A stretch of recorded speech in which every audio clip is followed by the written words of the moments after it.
channel welcomes the alternative mindset and the stranger things in life less spoken on. I do want to note that whenever I say the word black in reference to a people in this video, I am not only speaking to African Americans, but rather about all of those of the Kemetic lineage, of whose lineage I will expand on momentarily. I highly suggest you get comfortable because this is going to be a very long video. In the description below are timestamps for each chapter. I ask that you actually sit down and pay attention, close attention to each and every word. This is very critical to your understanding of this message, and this is not your typical history lesson. Before we go any further, I want to break down something that is often very misconstrued, and that is Cam's allotment. Cam is often wrongly called Ham, as that is the way his name is wrongly written in the Bible, and so accordingly in the Bible his lineage is called the Hamitic lineage, or they are called the Hamites. But given the fact that his name is Cam, Cam's lineage is correctly called the Kemetic lineage, or the Kemites. In fact, ancient Egypt was actually called Kemet or Kemet after Cam's name. Most people assume ancient Egyptians are the only ones entitled to being called Kemites because of this, but this is not true, and I will explain that momentarily. But first, the three sons of Noah in order are Shem, the eldest and progenitor of the Semitic lineage, Cam, the middle child, the progenitor of the Kemetic lineage, and Japheth, who is often wrongly called Japheth, is the progenitor of the Japhetic lineage. As you read through the Bible, several books are mentioned in the Bible that are not actually in the Bible and are actually deemed lost books or non-canonical books. And there are also several gaps in the Bible that are there due to the omission of such books. The Apocrypha is a collection of vital books left out of the Bible version that most of the world has now and only knows about now. Thanks to the 5011 different codes that edited the 5011 different biblical versions that came before the notorious King James Version, where the Bible is a super summary. The Apocrypha actually goes into lengthy details about biblical and historical events and persons, and as a result answers a lot of questions that are formed from the gaps and poorly explained happening in the Bible. According to the Apocrypha, at the time of the flood, Shem was 104 years old, Cam was 102 years old, Japheth was 100 years old, and Noah, their father, was 600 years old. According to rabbinic Hebrew tradition and ancient Egyptian depictions, Shem was black and comely, meaning black and handsome. Cam was as black as a raven, and Japheth was fair-skinned, meaning he was white, and Noah, their father, was albino.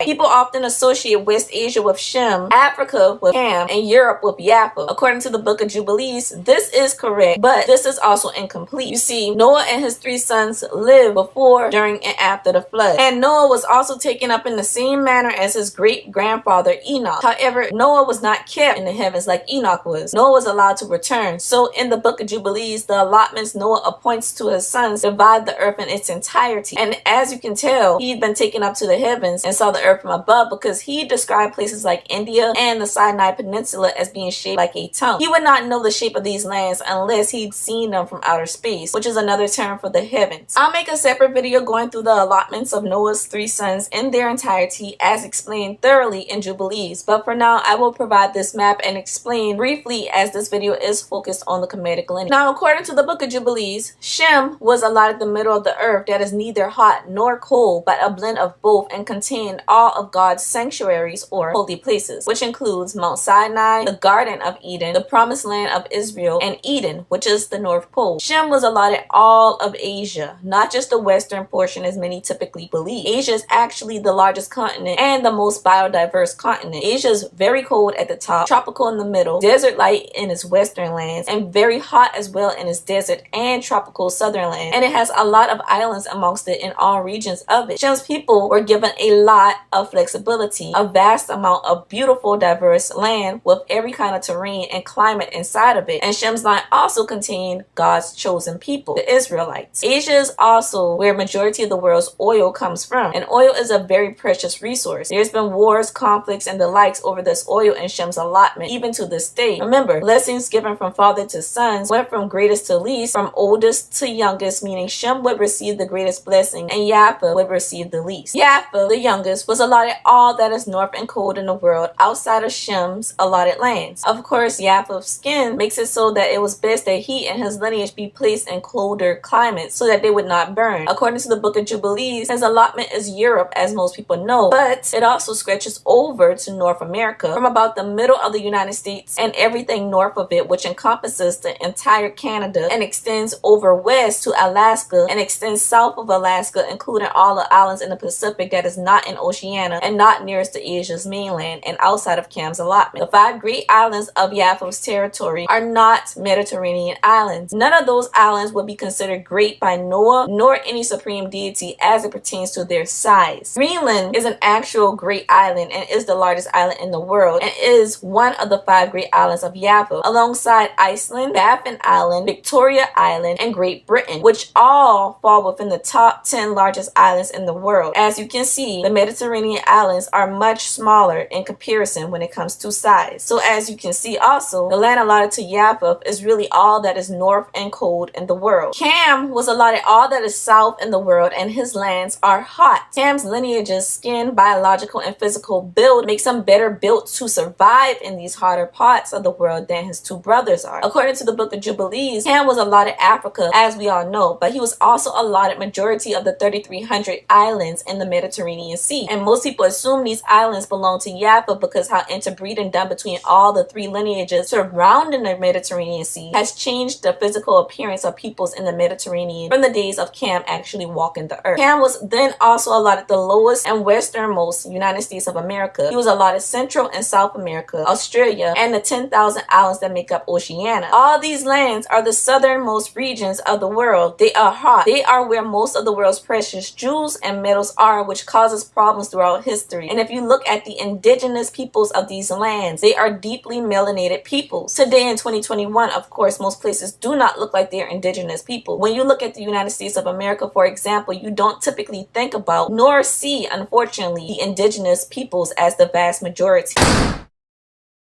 Did you know that melanin is worth more than gold at $445 per gram, which is $395 more than the worth of gold? And what is melanin? In humans, melanin is the primary determinant of skin and hair color. Melanin is found in almost every organ of the body and is necessary for the brain and nerves to operate, the eyes to see, and cells to reproduce. People of darker complexions are more melanin enriched. In short, what makes people of color is this non-stop overflow and abundance of melanin inside of us. Hashtag melanin rich. Period! Why is melanin desired and who does it benefit? Melanin absorbs sunlight and protects the skin from the sun, which slows down signs of aging and prevents cancer. In fact, melanin absorbs energy in general and neutralizes it, including sunlight, X-ray, UV, and so forth. Melanin also neutralizes radiation and transforms negative energy into useful energy. Melanin also aids in human reproduction. Melanin is capable of regulating a wide range of molecular interactions and metabolic processes. Unfortunately, thanks to this, a lot of illegal melanin harvesting has been the reason for illegal human trafficking of many black girls and women of color for the purposes of harvesting their melanin. Ingesting melanin does not benefit black people. So who do you think is purchasing illegal harvested melanin?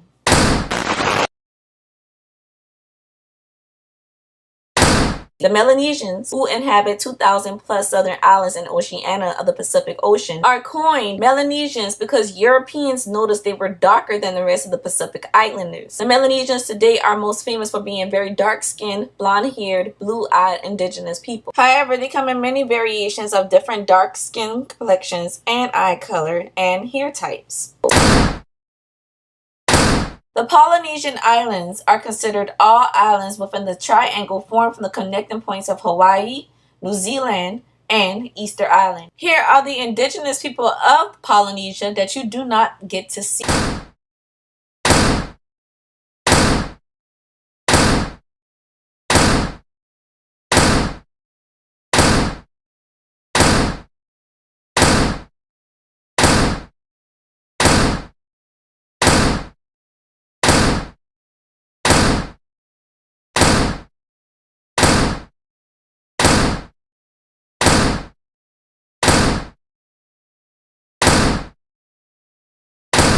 Micronesia is another sub-region of Oceania which has an indigenous culture that is closely related to their Filipino, Polynesian, and Melanesian neighbors. It is composed of approximately 2,100 islands, with its largest island being Guam, and main island groups being composed of the Caroline Islands, the Gilbert Islands, the Marshall Islands, and the Mariana Islands. The region of the Mariana Islands is a speculated area of the Garden of Eden, which makes America the land of Nod that was located east of the Garden of Eden, of which Cain got casted away too, but we will save that for later. Micronesians were differentiated from Polynesians originally due to Micronesians having coarser, darker hair and being more darker skinned than their lighter brown, looser curled Polynesian counterparts.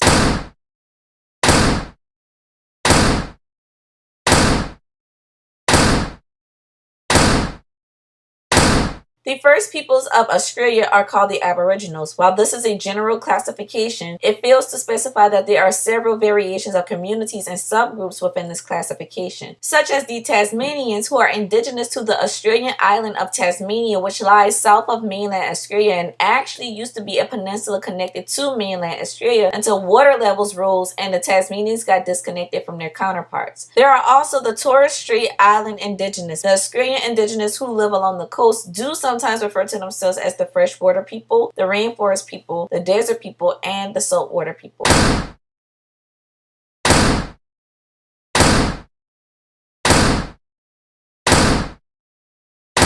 And as you can probably tell by now, the Kemitic people were great seafarers, as Cam's allotment has a lot of water disconnecting its different lands. Because of the flood, there was a new cradle of civilization, a new origin point, which would be wherever Noah's Ark landed, which was not in Africa, but in Asia. So the Kemites who ventured east to set up shops in their Southeast Asian, their Austronesian, and American lands never actually migrated or touched Africa, as Africa is to the west of Asia. The Kemites who migrated through Africa and then to the Americas prior to colonization are a different case. These, however, are the same people. They just went completely separate ways to settle the Kemetic allotted lands, and the Americas was a middle civilization for the line of Cam, rather than migrated east or west from Noah's Ark. There are black people in Indonesia and Malaysia who have a Far East Asian phenotype. These two countries are composed of archipelagos of islands, and according to the Book of Jubilees, both territories are nearly divided in half amongst Shem's lineage and Cam's lineage. Whenever and wherever two lineages connect, however, interbreeding is a given. Interbreeding between the Semitic and Kemetic groups is only one historical narrative of the reason that this Semitic-Kemetic intermixture is also seen on the mainland of Southeast Asia and territories of the indigenous ethnic groups belonging to Vietnam, Cambodia, Thailand, Laos, Myanmar, Singapore, Bangladesh, Bhutan, Timor, and India. Accordingly, this also applies to the islands that are within the proximity of said countries, such as the Philippines and Sri Lanka. It is within all these regions where the Semitic-Kemetic intermixture is prevalent amongst the indigenous of each land, and in today's time, it is rather uncommon for the majority population to resemble the indigenous population, as colonization, new migrants, wars, and so on change the physical appearance of a people. For example, when looking at and thinking about the majority population of the United States, the indigenous Americans do not come to mind, and they are actually a minority group in modern day. But, as stated earlier, the fact that Shem and Cam's allotments meet in Malaysia and Indonesia near mainland Southeast Asia is just one reason for this intermixture of the two lineages, resulting in these people having the physical traits of both brothers' lineages. And as you will begin to see later, these two groups specifically have a long and closely knitted history with each other, more than any other two lineages in history.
The Khmer Empire in Cambodia was once the most powerful and architecturally prodigious culture in Southeast Asia. This feat is shown in their Angkor Wat Temple, which is the largest religious structure in the world.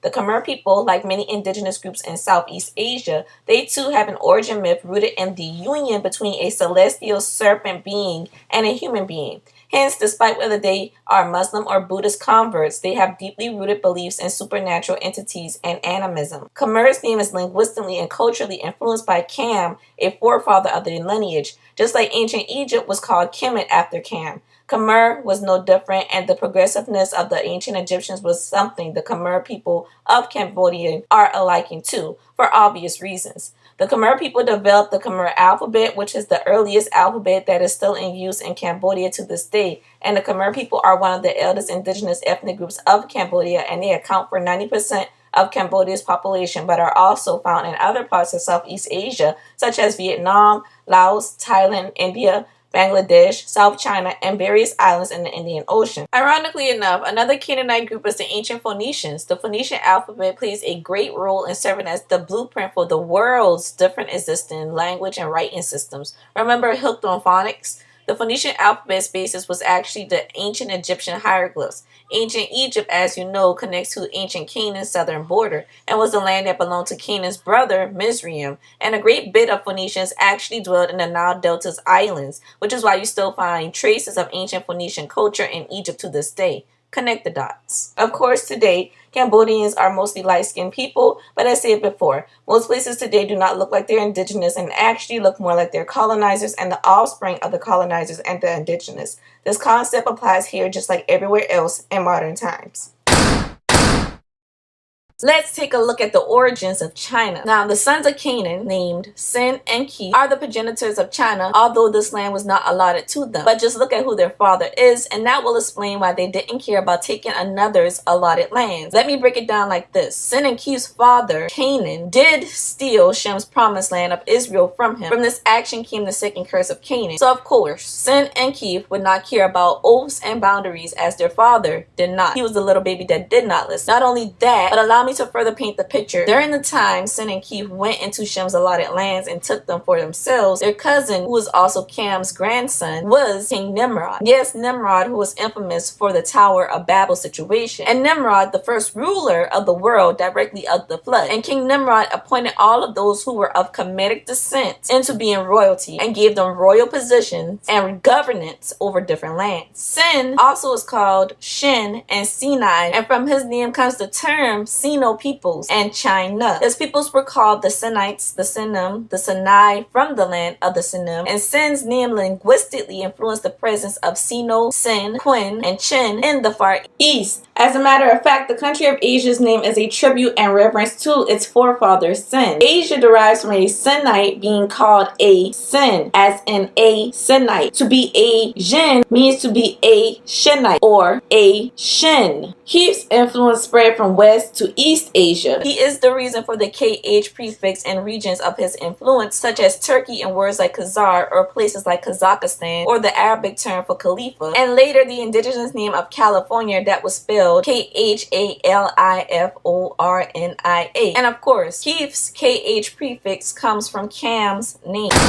Cam's name is with the title Khan, Khan, comes from, which refers to a Mongol Empire ruler or military leader such as the infamous Genghis Khan, who went on to be the founder of the country of Mongolia, which connects and partially merges with China on China's northwestern border.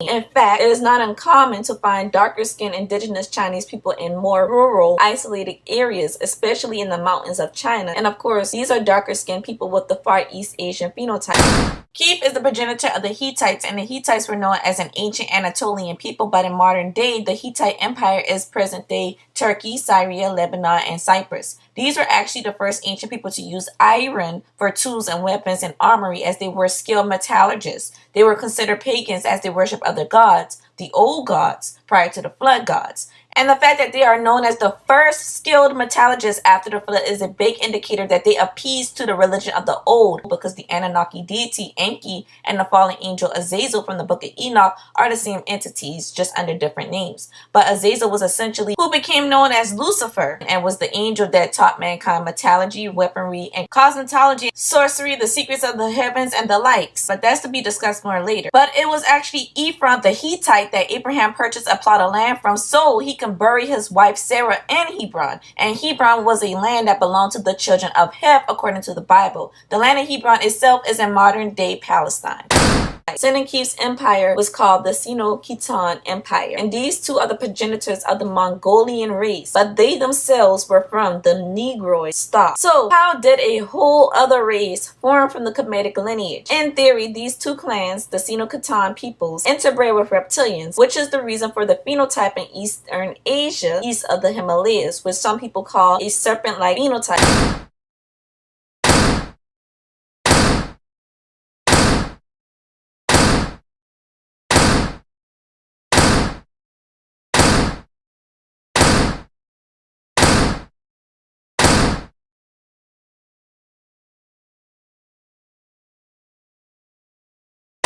The Sumerians said the fallen angels, or these reptilians, or the Anunnaki, had this specific phenotype. Some people call them reptilians, others call them the fallen angels, and in that case, we'd say that Sennacherib's lineages continue to interbreed with the fallen angels even after Noah's flood. I would not put it past any son of Canaan to do such a thing, as the land of Canaan was known for paganism and sexual obscurity. For example, Sodom and Gomorrah were cities inside of Canaan, and the city of Sodom is responsible for the term sodomize and sodomy. And it's evident from Deuteronomy chapter 2 in the Bible that it was not only Sennacherib's lines that continued to interbreed with fallen angels after the flood, but rather all the lines of Canaan and even more, all the lines of Cam, as Deuteronomy 2 goes through numerous groups of Canaanites that are their enemies and are actual giants. From the beginning of Genesis, we are told that giants are the offspring of mankind and the fallen angels. Well, here we are after the flood, and these giants still exist and are named after the different ethnic groups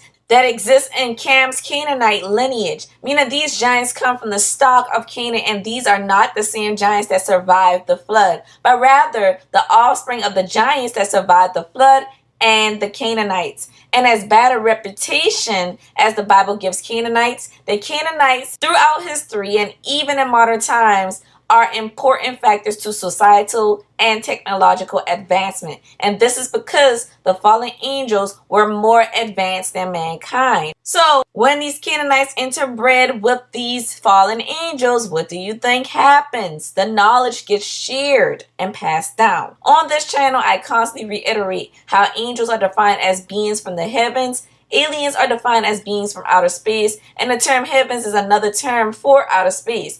All of this is the same thing. So this is where the Anunnaki comes into play. And if you don't know who or what the Anunnaki is, I will explain this later in depth. And how there were also other groups of extraterrestrials on this planet, but the Anunnaki were the supreme and ruling class. And because the Anunnaki created mankind, we deem them our gods and deities and angels, and rightly so. This is not made up. If it was, these entities would not be plastered literally in all four corners of our planet, on the walls of all ancient ruins. Most infamously, we see them on ancient Egyptian walls, which is very well preserved. Our ancestors were not sitting there making up elaborate soap opera storylines and creatures. These were real beings.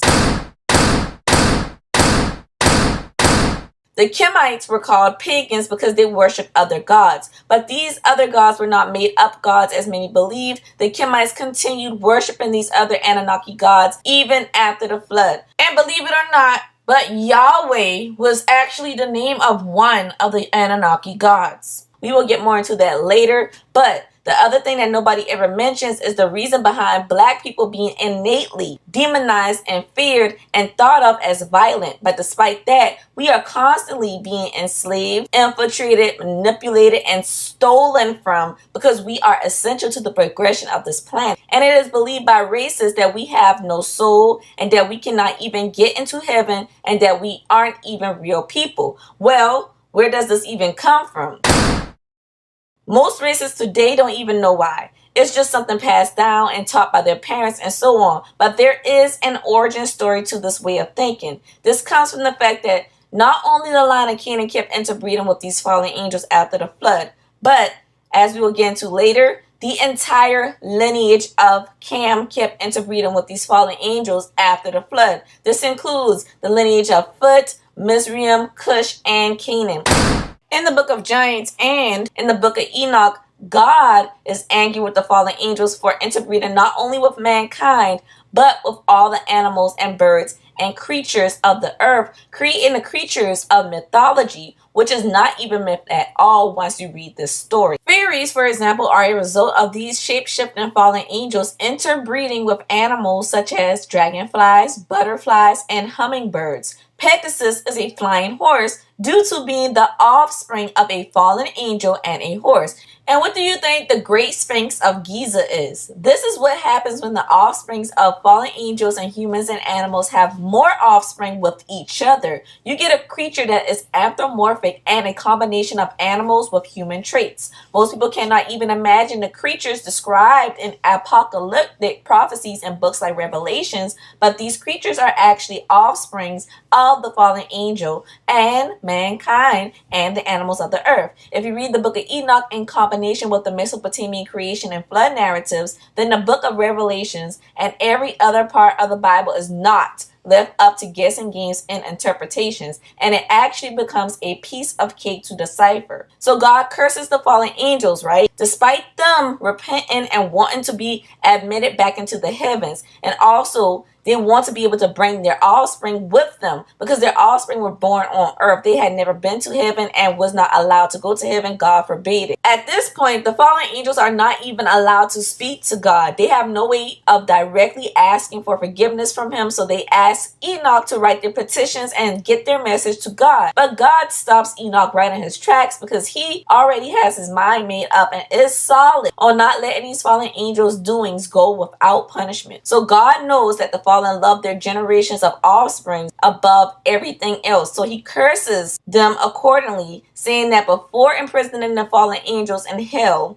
until the time appointed, that he will keep these fallen angels on the surface to see their beloved offspring begin to wage war and turn on each other, destroying each other through the generations until, by and large, they are all depleted. But even after death, these offspring would not get the chance to enter heaven. They would not get the chance to ascend, but instead they would rise and become demons with the task of torturing mankind for all eternity. And this is the actual origin stories of demons, because demons did not exist prior to this curse. So in the case of Cam's lineage and their continuance and interbreeding with the fallen angels even after the flood, this means they produced a race of demigods, and nothing says God ever lifted this curse. So one can presume that anybody from the line of Cam is a demigod, and when they die, they are still bound by this curse, and hence die and become demons. So even if modern day racists have no idea why they think the way they do, their forefathers knew the truth, and despite information being lost in translation and people omitting these books out of the Bible and out of our reach, this belief and this information their forefathers were aware of, it still has its effects in today's time when it comes to us black people. Sennacherib's other cousin was King Nimrod's daughter, Princess Azarad. Azarad married Eber from Shem's line. Eber is the father of the Hebrews, and from Eber's name comes the word Hebrew. This is why I often wonder what dictates a person today as being a true Jew, and why are blacks called anti-Semitic or liars when saying they are of Hebrew descent. Turning now to questions of faith and atonement. Tonight's edition of Soul of a Nation features the first network interview with comedian and TV host Nick Cannon since he sparked criticism for amplifying anti-Semitic language on his podcast last summer. Lindsay Davis sat down with him for the interview. Good morning to you, Lindsay. Good morning to you, Amy. Those anti-Semitic comments and conspiracy theories that he espoused caused outrage and at the time cost him his job with Viacom. Well, since then, he describes himself as being on a journey of atonement, and he makes a big distinction between that and an apology. While an apology is just words, Nick says that he is taking action. Nick Cannon is not asking for forgiveness, but after what he said this past summer, many think he should. Bigoted comments he made on one podcast threw his stardom and future into a tailspin. You can't be anti-Semitic when we are the Semitic people, when we are the same people that who they want to be. That's our birthright. That's our birthright.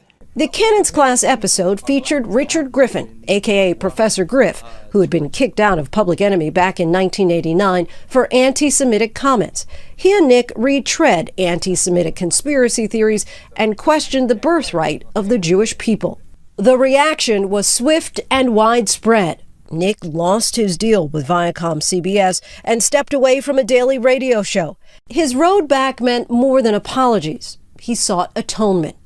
In Hebrew, they call it, teshuvah, the process of not only, repenting, but through that, if you're ever met with a similar situation, that you make a different decision.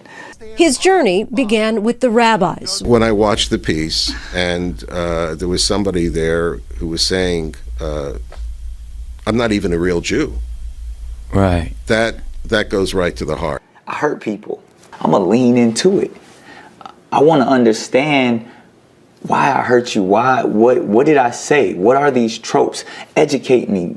Nick's quest for education isn't new. Last year, he finished undergrad at Howard University, and he's now pursuing a master's degree in divinity. My journey's not going to stop whether the person watching this forgives me or not. I'm still going to, hopefully, through this process, be on the right side of history and bring people closer together.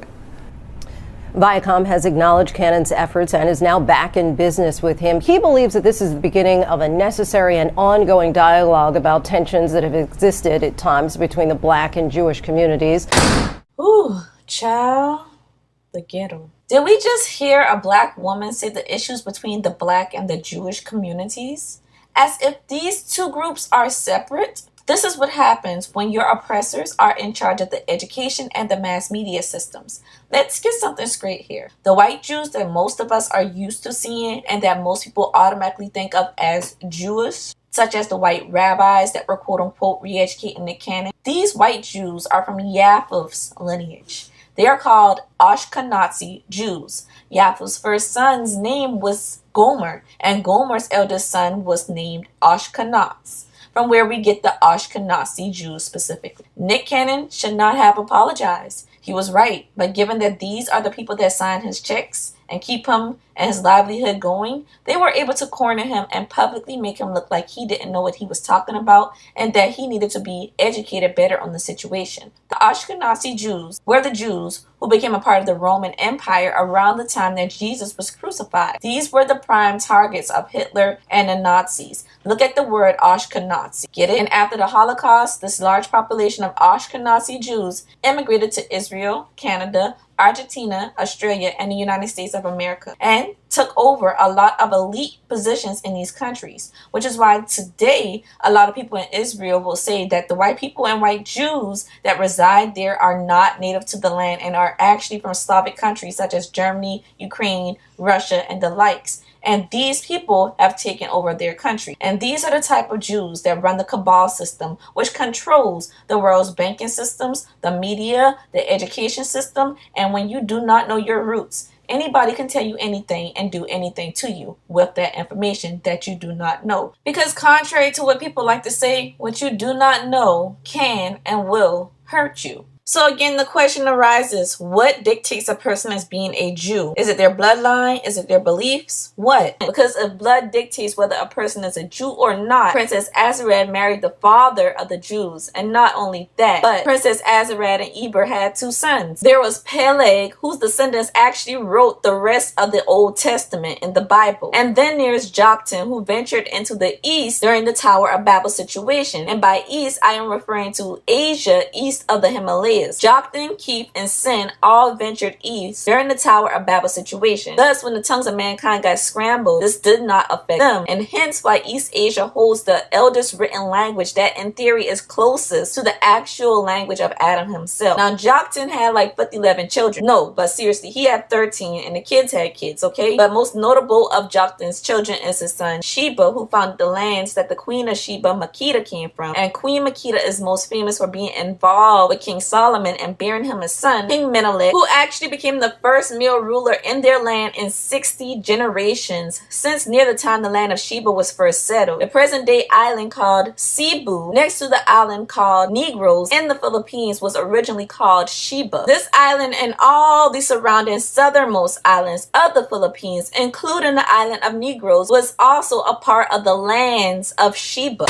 The inhabitants of Sheba went south into Indonesia after a war with the Ishmaelites, as in the children of Ishmael. And Ishmael himself was actually a descendant from a Kemetic matriarch named Hagar, who was Abraham's Kemetic servant and second wife. Ishmael goes on to become the father of the Arabs. But this migration into Indonesia of these black peoples from the land of Sheba is just one reason Indonesia has rich ancient black roots. That and the fact that a part of Indonesia was allotted to Cam, and the fact that Joktan is both the grandson of Shem and Cam, gave these peoples, the descendants of Joktan, flexibility in where they went as far as any part of Asia and any part of Cam's allotments. Many people believe Queen Sheba was from Ethiopia, but whether she is from Ethiopia or Indonesia and the southern Philippines, either way, this does not strip her of being from the Kemetic lineage and being black in appearance at all once you understand the full extent of Cam's allotments. Then there were Joktan's other two most notable sons, Ophir and Haviliah, who are both founders of the lands documented in the Bible as having precious jewels and gold and being major trading ports. Ophir and Haviliah made up the central and northernmost islands of the Philippines, as explained in my Finding the Garden of Eden video. In fact, the easternmost part of the Philippines is the Samar province.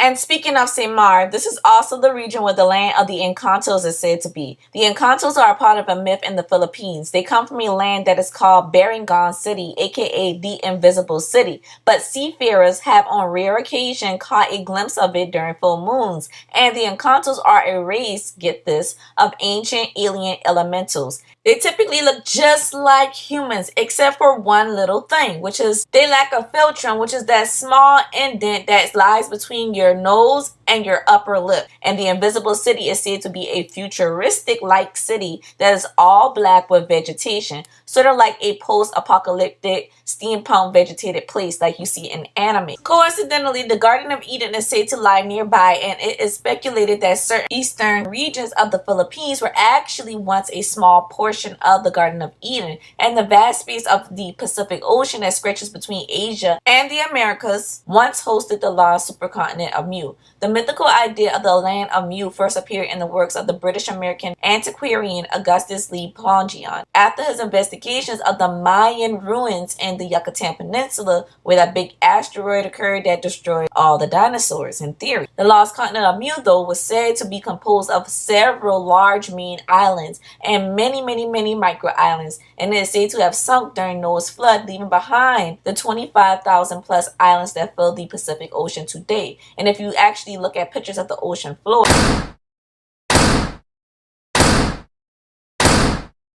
you can see the indentations where these lands actually once were. And not only that, but the sinking of such large masses of land would be reason for the ring of fire that goes up the coast of the Americas and down the coastlines of East Asia. And this is where most of the world's active volcanoes and earthquakes actually occur. Most people don't even understand just how large and vast the Pacific Ocean is, okay? The Pacific Ocean is the largest and deepest ocean on Earth, and it has a square footage of 63.8 million miles. This is more than 30% of Earth's surface. This is actually larger than the surface space of Mars, a whole other planet. And at its deepest point, the Mariana Trench, it is deep enough to fit the highest peak of the Himalayan mountains into it. And the Himalayan mountains are the highest, the tallest mountains on Earth. The Pacific Ocean is actually large enough to fit the diameter of 5 moons across its span. And it can also fit every single continent into it at the same time, comfortably. As far as the lost continent of Mu, some people actually think this lost continent is Atlantis, but I digress and say there were several places just like Atlantis, and that Atlantis was actually in the Atlantic Ocean region, while the lost continent of Mu was one of many lands like Atlantis that was precedent for ancient times, as they were actually more advanced than us. I'd say that the lost continent of Mu is actually where the Garden of Eden was or is. And prior to the last ice age / Noah's flood, the earth was not not 70% water as it is today. It was more like 10% water, 90% land. But connect the dots. Samar was the first part of the Philippines to be conquered and colonized by Europeans, specifically the Spaniards. The Laqueus is a group of ancient Hebrews who settled around Ophir, which the Spaniards considered the Philippine Islands to be before colonizing it. The Laqueus were a group who scattered sporadically in a long stretch of the Pacific side of the Philippines and in the Ryukyu Islands in the Japanese archipelago, and within the indigenous ethnic group of the Philippines called the Lacante of Lawan. The ancient Laqueus merged or migrated and became a part of the Waray indigenous people, and hence are also indigenous to Samar and are a part of the ethno-linguistic group called the Visayas, which is the largest Filipino ethno-linguistic group. The indigenous people of Samar say their ancestors originally came from Samaria. You may have heard of the Good Samaritan story in the Bible. Well, Samaria was actually an ancient Canaan. Now was Israel, because the Israelites took back their land from the Canaanites, that whole genocide situation, remember? But these people actually came from Samaria when it was ancient Canaan. Now, these Laqueus were responsible for naming Samar in honor of their ancestral homeland of Samaria in ancient Canaan. But Joktan and his 11 children became the aboriginals of tropical and southern Asia, east of the Himalayas, south of the region of present-day China, because Princess Azarat's cousins Sin and Ki settled those lands of China. Joktan's family is most notable for settling the country of India, but it is because of this Semitic-Kemetic blend that it is not uncommon to find darker-skinned people in all the countries south of China, including India, which also has a caste system based on their color.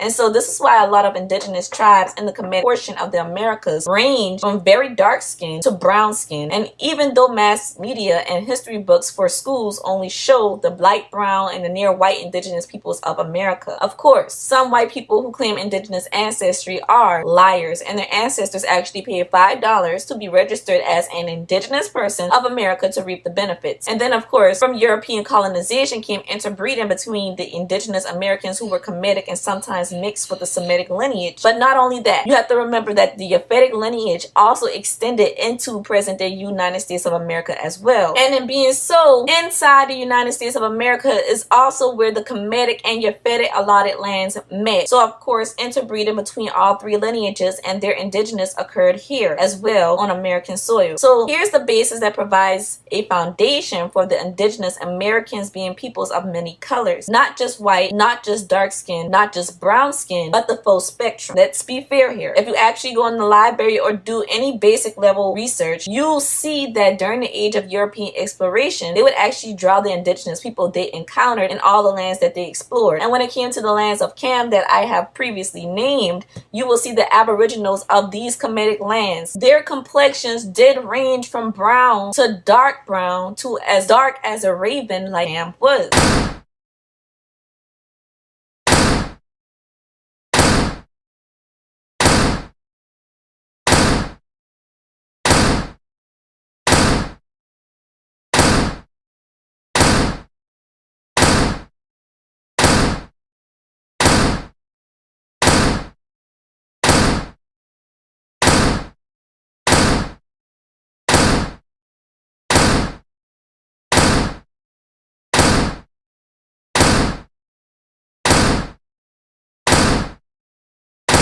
Cam's lineage and Shem's lineage will continue to intermingle all throughout every narrative you can find. So this is where these complexions in these lands come from. Of course, both these lineages mix with Japheth's lineage, but by large, in comparison, due to migration patterns and the history of both groups, it is evident they mix mostly amongst each other. I am going to go much deeper into this later in this video, much later, but I'm spelling this out right now like this because a lot of black people only want to claim their Semitic lineage and will proudly claim their Semitic lineage and claim Hebrew Israelite and completely denounce their Kemetic lineage or are completely oblivious to it thanks to successful colonial programming that still continues on, and thus resulting in black people demonizing a very important facet of themselves, the facet of themselves that actually shapes black culture around the world, despite black people being ignorant to their Kemetic lineage. Many believe the Europeans brought greatness and civilization to the areas they colonized. However, upon the the Europeans arriving in North America in 1580, the following was noted by Robert Beverly in American Holocaust. Far and away, the most beautiful city on earth, 5 times the size of London or Rome, great towers and buildings rising from the water, 60,000 gleaming houses. How spacious and well built they were, of beautiful stonework and cedar wood, and wood of other sweet-scented trees. Her many streets and boulevards were so neat and well sweet, despise the multitude of inhabitants, crisscrossed with a complete network of channels like an enormous Venice, but also remarkable floating gardens that remind me of nowhere else on earth. Let's look at the first peoples of California. California is named after the Hindu goddess of destruction called Kali. And the Hindu deity Kali is actually a Kemetic deity, and she is the color blue because Cam was so dark that he was what we black people would call blue-black. Matter of fact, California was originally spelled Khalifornia. Look at the KH prefix representing Cam, the Kemetic lineage, and also Ki, who was the founder of present-day China. And a Khalifa in Arabic means successor, ruler, and leader. All of these Kemetic roots are found in the original spelling of California. Don't they always say that the indigenous people of present-day America came from Asia? Yeah, they do, and accordingly, we are taught the following about the indigenous of California. The earliest Californians were adventurous Asians who made their way across the Bering Strait to Alaska thousands of years ago, when a warmer climate and now vanished land bridge made such travel easier. These men and women and their descendants settled North and South America, spreading out to form the various nations and tribes whom the first European visitors to this hemisphere dubbed Indian.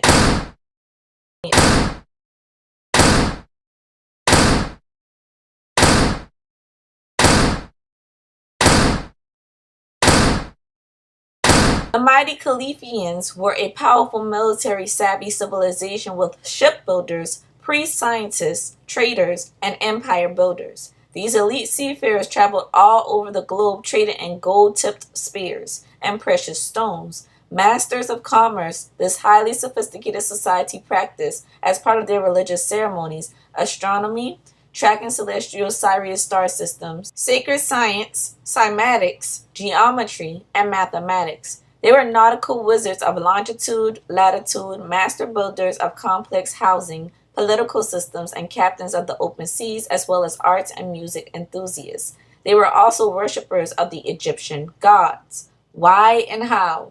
Well, from this video, you know this is because the ancient Egyptians, these Kemites, and the indigenous Khalifians were both from the stock of Cam. They were both Kemetic groups. It has been found that the Black Khalifian indigenous were directly related to the indigenous of Central and South America, as well as the indigenous of China and the indigenous of Africa.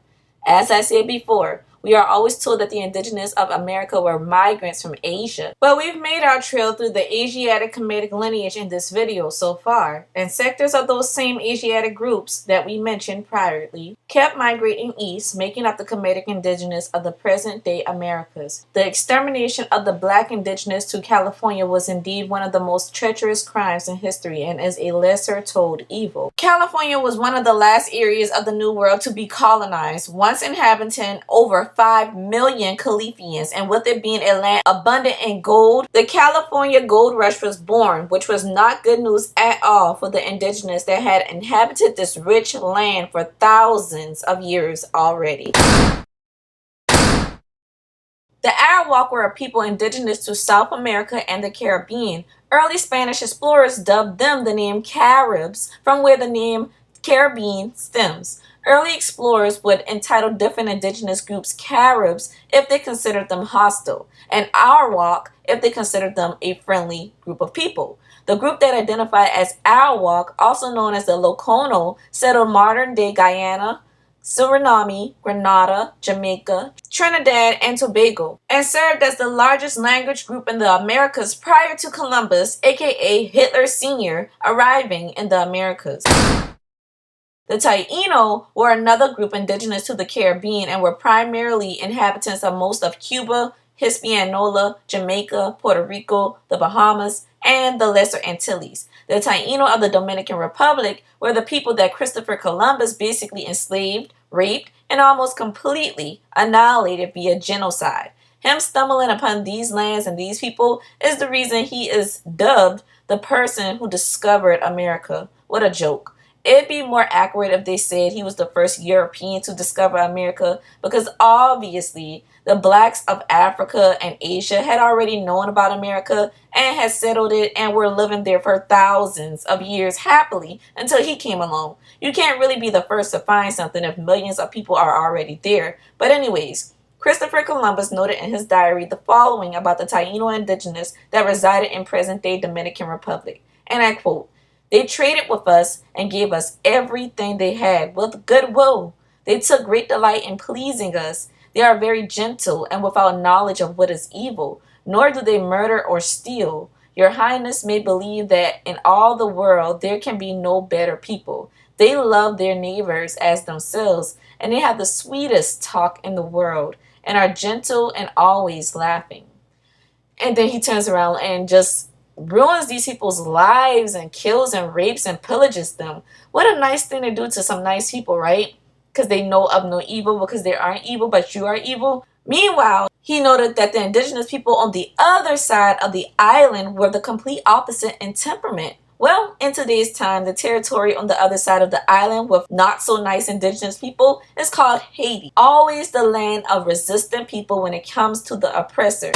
The Arawak or Taino are indigenous to the Caribbean. They were originally depicted as black people because they were originally black people. For example, in current times, you may hear a lot of Puerto Ricans say they are a combination of Spaniards, Taino indigenous, and enslaved African. In reality, even most Puerto Ricans don't understand that they are saying that they are mixed with two different Kemitic ethnic groups and one European Japhetic ethnic group, which is the Spaniards. And even then, Cam's son Foot goes down in history as the father of the Berbers and the father of Northern Africa. And Spain and Northern Africa nearly touch. So it's no wonder that Foot's lineage heavily influenced and interbred and had crazy dealings in setting the foundations of modern day Spain. He's essentially the father of the Moors, which, as you know, plays a major role in everything European as far as giving and teaching them civilization.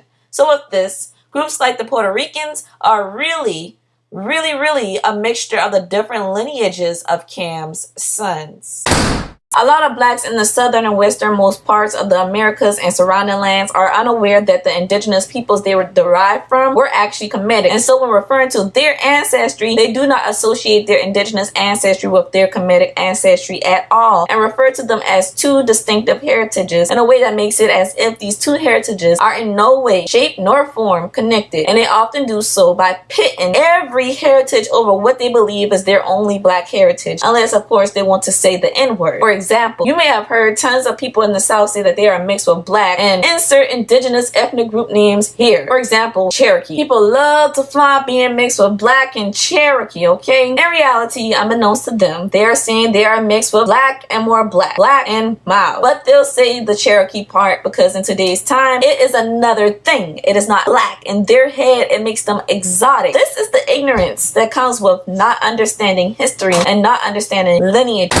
Black people can actually claim to be of Kemetic descent, to claim that they are descendants of Egyptian royalty, yet also claim that they were the people in the Bible enslaved in Egypt during the whole Moses fiasco in the Bible, and also claim to be descendants of the lost tribes of Israel, the Hebrew Israelites from Shem's line, the true Jews, while also claiming to be Moors, and also claiming to be of indigenous American descent, while also being enslaved African descendants, and also claim that blonde hair and blue eyes is not only a European thing, and how wearing weaves is not appropriation because our ancestors have been doing it since the dawn of time, literally. But there is so much to our story, seriously, and it is time to really speak on what is lesser known and never talked about and never celebrated and always denounced and repressed when it comes to claiming this lineage. They like to tell us historical information that is true but not the whole truth, especially when it involves black peoples in lands outside of Africa and black people prior to enslavement in general doing things outside of living, like the unintelligent cannibals and the wild savages that they say that we were. And the truth is that black people were everywhere across the four corners of the world prior to being oppressed and colonized. This is what they don't want us to know. And they do know that enslavement and colonization was not the reason that we were around the world prior to them. The black people they found in all four corners of the world have been living in those lands for thousands of years prior to Japheth's European lineage, even knowing that these other islands and continents and lands existed. They documented all of this very well and thoroughly. They even depicted hundreds of images of the indigenous of each of these lands. But in school today, the history of black people starts with enslavement. And when they do speak of Africa, they speak of ancient Egypt and say it was Japhetic European, when every other narrative proves differently. Every other narrative. Even the Bible itself and even those great images inside the resilient ancient pyramids of ancient Egypt. But here we are in the 21st century, not knowing our roots, and we have different Kemitic groups beefing with each other. Continental Africans and the diaspora, Caribbean diaspora and Black Americans and Chinese people, Mexican people and Black Americans, Arabian people and Black Americans. We come from the same cloth, but we have no idea of this because it is true what they say, unfortunately. If you want to hide something from a black person, put it in a book. We are so segregated thanks to colonization and having our histories manipulated and beaten out of us that we will not come together and cross-reference our cultures and spiritual belief systems. Because if we did come together, we'd realize that our indigenous roots are the exact same. We may call things by different names and speak different languages and even look different in modern day, but we people of color are the majority population of the world. There is more of us than there is of them. And this is the BlackPrint.